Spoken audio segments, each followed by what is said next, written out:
اور وہ ہے فوج کا اپنی آئینی حدود میں واپس جانا، سیاست سے خود کو علیحدہ کرنا اور اپنی متعین کردہ ذمہ داریاں پوری کرنا، اور یہ کام فوج کو خود کرنا ہوگا، ورنہ یہی بڑھتی خلیج قومی سلامتی کی اصطلاح میں فورٹ لائنز بن جائیں گی۔ میں اپنی ذات کے لیے کوئی ڈیل یا اپنی جماعت کے لیے کسی سے کوئی رعایت نہیں مانگ رہا۔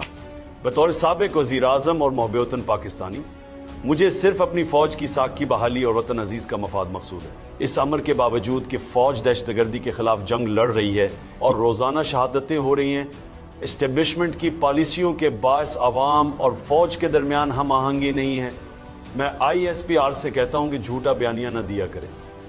بار بار یہ کہنا کہ فوج سیاست میں مداخلت نہیں کرتی قوم کی عقل کی توہین ہے۔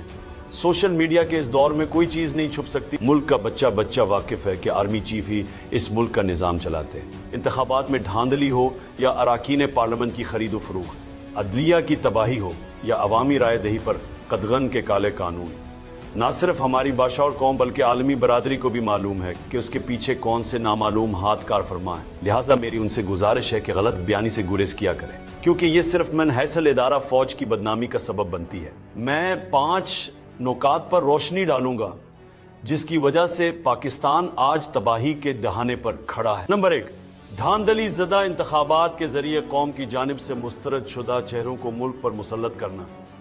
اسٹیبلشمنٹ کی اس پالیسی کی وجہ سے ملک کا شدید نقصان ہو رہا ہے۔ ابھی چند سال قبل تک جن کی سرے محل اور مے فیئر فلیٹس جیسی بے شمار کرپشن کی داستانیں قوم کو سنائی جا رہی تھی، انہی کے لیے پوری ریاستی مشینری اور ایجنسیز کو استعمال کر کے نہ صرف قبل از انتخابات بدترین دھاندلی کی گئی بلکہ پولنگ ڈے اور اس کے بعد بھی تاریخ کا سب سے بڑا ڈاکہ ڈالا گیا اور ان کو قوم پر مسلط کر دیا گیا۔ یہ بیانیہ بنانے کی کوشش کی جاتی ہے کہ شریف خاندان اور زرداری پر کیسز سیاسی نوعیت کے تھے، حالانکہ حقیقت یہ ہے کہ ہمارے دور میں نیب کے کوئی کیسز نہیں بنائے گئے۔ انٹیلیجنس ایجنسیوں نے ان کی کرپشن کے ثبوت اکٹھے کیے۔ جنرل احتشام ضمیر اور فاروق لغاری نے کہ اربوں روپے کرپشن اور منی لانڈرنگ کے ڈوزیئرز دیے تھے کہ یہ لوگ کتنے کرپٹ ہیں۔ نیب تو ہمارے کنٹرول میں بھی نہیں تھا، جنرل باجوہ نیب کو کنٹرول کرتا تھا۔ ان کے خلاف تمام کیسز ہمارے ڈور سے پہلے بنائے گئے، تو اس کیس کو بھی بند کر دیا گیا ہے۔ قوم نے دیکھا کہ انہی نیب زدہ چہروں کو ڈیل کی ڈرائی کلین مشین سے گزار کر دوبارہ پاکستان پر مسلط کر دیا گیا۔ نیب ترامیم کے ذریعے NRO دینے کے اس عمل سے ملکی معیشت کو 1100 ارب روپے کا نقصان ہوا۔ اس فراڈ کے تانے بانے ملائیں تو تمام کٹ پتلیوں کی ڈوریاں ایک ہی ہاتھ کی طرف جاتی ہیں اور اس کا سارا نزلہ فوج پر گر رہا ہے۔ نمبر 2، جمہوریت کا خاتمہ۔ اور جمہوریت اخلاقیات پر چلتی ہے۔ حکومت کے پاس اخلاقی قوت ہو تو ہی جمہوریت چل سکتی ہے۔ 30 سال لگا کر پاکستان میں رفتہ رفتہ جمہوریت کی کچھ بحالی ہوئی تھی، عدلیہ مسلسل جدوجہد سے خود مختار ہوئی تھی، میڈیا کچھ آزاد ہوا تھا اور ملک بہتری کی طرف جا رہا تھا۔ لیکن پہلے سازش سے ہماری حکومت کو ہٹایا گیا، پھر نہ صرف ایک جعلی حکومت کو مسلط کیا گیا بلکہ ان کو دوبارہ ملک پر مسلط کرنے کے لیے آئین توڑا گیا، انتخابات ملتوی کیے گئے، الیکشن سے پہلے ہر حربہ آزمایا گیا، قاضی فائز عیسیٰ کے ذریعے ہمارا نشان چھینا گیا، ہمارے ترجیحی امیدواروں کو میدان سے ہٹوایا گیا، حتیٰ کہ الیکشن کمپین تک نہیں کرنے دی گئی۔ یہ سب کرنے کے باوجود جب الیکشن میں پاکستانی عوام نے ہمیں 2/3 سے بھی زیادہ نشستوں پر کامیاب کیا تو فارم 47 کے ذریعے رزلٹ تبدیل کر کے صرف 17 سیٹیں جیتنے والی پارٹی کو ملک پر مسلط کر دیا۔ اور اس انتخابی فراڈ کو چھپائے رکھنے کے لیے اور تحریک انصاف کو کچلنے کی کوشش میں جمہوریت کو مکمل طور پر پاؤں تلے رون دیا گیا ہے۔ الیکشن آڈٹ کے خود مختار ادارے پتن کی رپورٹ اس سلسلے میں سب کی آنکھیں کھولنے کے لیے کافی ہے کہ کیسے اس ملک میں جمہوریت کا نقصان کر کے دھاندلی کے 64 نئے طریقے اپنائے گئے، میڈیا پر بدترین قدغنیں لگا کر اور انسانی حقوق کو پامال کر کے جمہوریت کے تمام ستونوں کو برباد کر دیا گیا ہے۔ لوگوں کو ان کے نمائندگان چننے کا حق نہیں ہے۔ الغرض جمہوریت کے تمام بنیادی ستون بشمول خود مختار عدلیہ، حق آزادی رائے، آزاد میڈیا اور انسانی حقوق ختم کر دیے گئے۔ اس سب کے پیچھے بنیادی طور پر تحریک انصاف کو کچلنے اور الیکشن ڈاکے پر پردہ ڈالنے کی کبھی کوشش کار فرما ہے۔ نمبر 3، ترجیحات کی غلط سمت۔ وہ ساری دنیا آگے کی جانب سفر کرتی ہے مگر ہم مخالف سمت میں گامزن ہیں۔ پاکستان کو ڈیپ سٹرکچر ریفارمز، بنیادی ڈھانچے میں اصلاحات کی ضرورت ہے جس میں اداروں کی مضبوطی، قانون کی حکمرانی، اقتصادی ترقی، آمدن میں اضافہ، اخراجات میں کمی، بڑھتی آبادی کے ساتھ روزگار کے مواقع پیدا کرنا، समाजी तहफ़्फ़ुज़, अमन व अमान और मुल्क में नई सरमाया कारी लाना शामिल हैं। इदारों की मजबूती में मुल्क की तरक्की का राज पोशीदा है।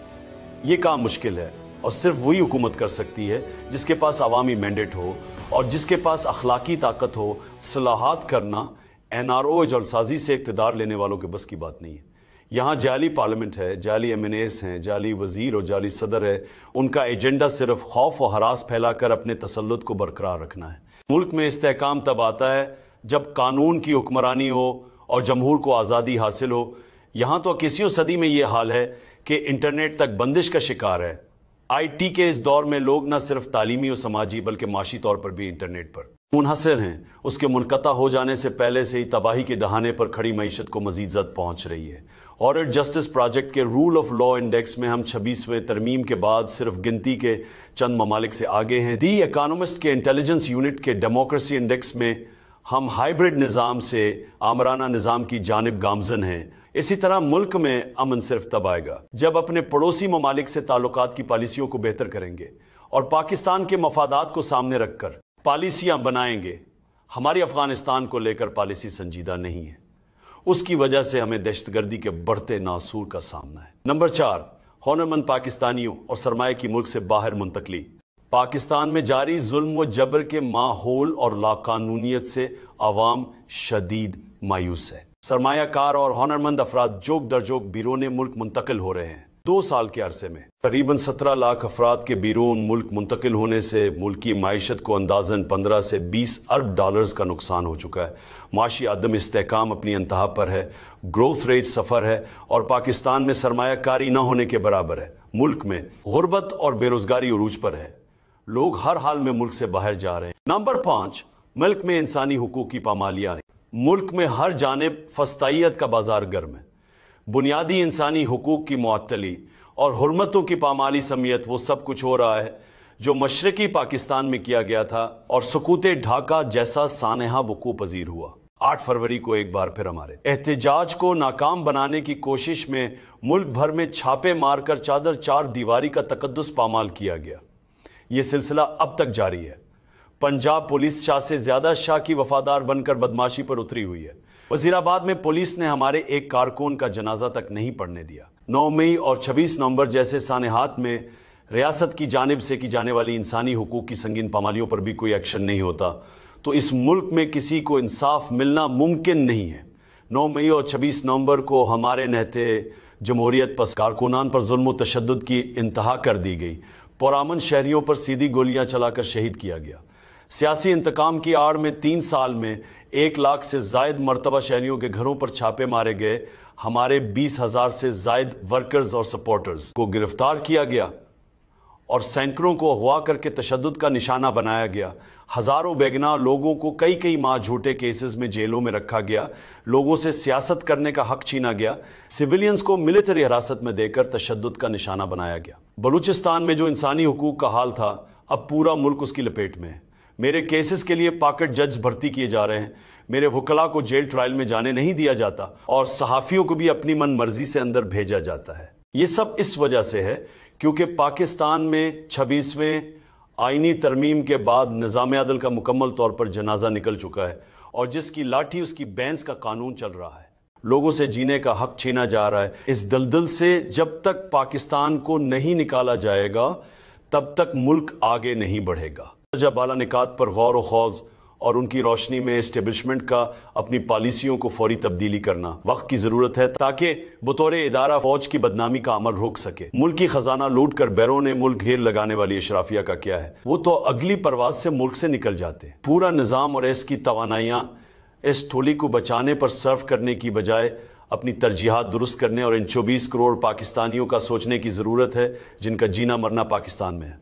ज़ाती मफादात से बालातर होकर और अपनी गलतियों से सीख कर तमाम इक़दामात और पॉलिसीज को आइन और कानून के दायरे में लाना पाकिस्तान की बका और तरक्की का वाहिद रास्ता है।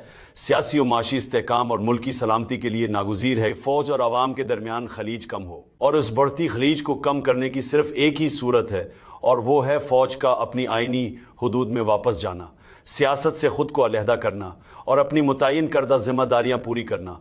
और ये काम फौज को खुद करना होगा वरना यही बढ़ती खलीज कौमी सलामती की इस्तिलाह में फॉल्ट लाइन्स बन जाएंगी।